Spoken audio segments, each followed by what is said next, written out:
గురించి ప్రతిపక్షాల ఆస్తులను కూల్చివేయడం అమానుషం అన్నారు కుత్బుల్లాపూర్ ఎమ్మెల్యే కేపీ వివేక్. ఇది ముమ్మాటికి కక్ష సాధింపేనని తెలంగాణ ప్రజలు గమనించాలన్నారు. ప్రజలకిచ్చిన హామీలను నెరవేర్చలేక ప్రజల దృష్టి మరల్చడానికే ఈ కూల్చివేతలు జరుగుతున్నాయని తెలిపారు.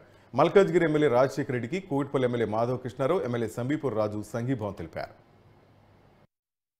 తెలంగాణ రాష్ట్ర మా పార్టీ తెలంగాణ రాష్ట్రం సంబంధించిన మా బీఆర్ఎస్ పార్టీ మా సభ్యులందరూ కూడా ఖచ్చితంగా రేపు వెళ్తాం.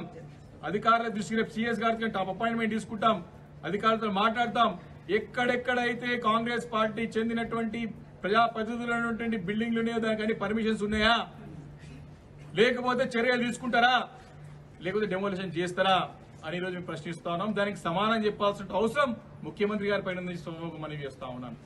కాబట్టి ఇది ప్రజాస్వామ్యంలో మంచి పద్ధతి కాదు. కక్షపూరితమైన వాతావరణం సృష్టించొద్దు, ఆందోళనలు సృష్టించొద్దు, అనవసరంగా రెచ్చగొట్టే ప్రయత్నాలు చేయొద్దు. మీరు ప్రజలకు ఇచ్చిన హామీలు నిలబెట్టుకోండి. ఫస్ట్ ప్రజలకి అభివృద్ధి ఫలాలు అందించండి. తాగునీరు లేక సాగునీరు లేక ప్రజలు ఇబ్బంది పడుతా ఉన్నారు, కరెంటు కట్టింగ్లతో ఇబ్బంది పడుతా ఉన్నారు. దానిపైన దృష్టి పెట్టండి. ఈ రకమైనటువంటి పరిపాలన డైరెక్ట్ ముఖ్యమంత్రి కార్యాలయం నుంచే కింది స్థాయి అధికారులకి ఆదేశాలు ఇస్తా ఉన్నారంటే ఎంత కక్ష కట్టినారో, ఎంత కోపంతున్నారో, ఎంత మరి ఆక్రోశంతోన్నారో మరి అర్థమవుతా ఉన్నది.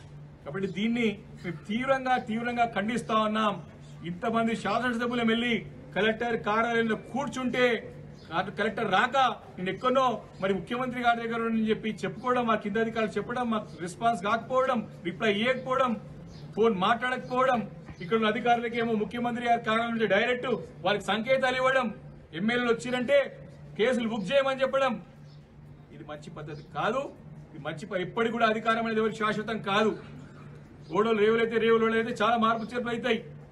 కాబట్టి అధికారం ఉన్నవాదని విర్రవీగితే తప్పకుండా రాబోయే రోజుల్లో ప్రజాక్షేత్రం గుణపడడం తప్పదు ఎవరికైనా, ఎంతటి వారికైనా అని మేము తీవ్రంగా వారిని హెచ్చరిస్తూ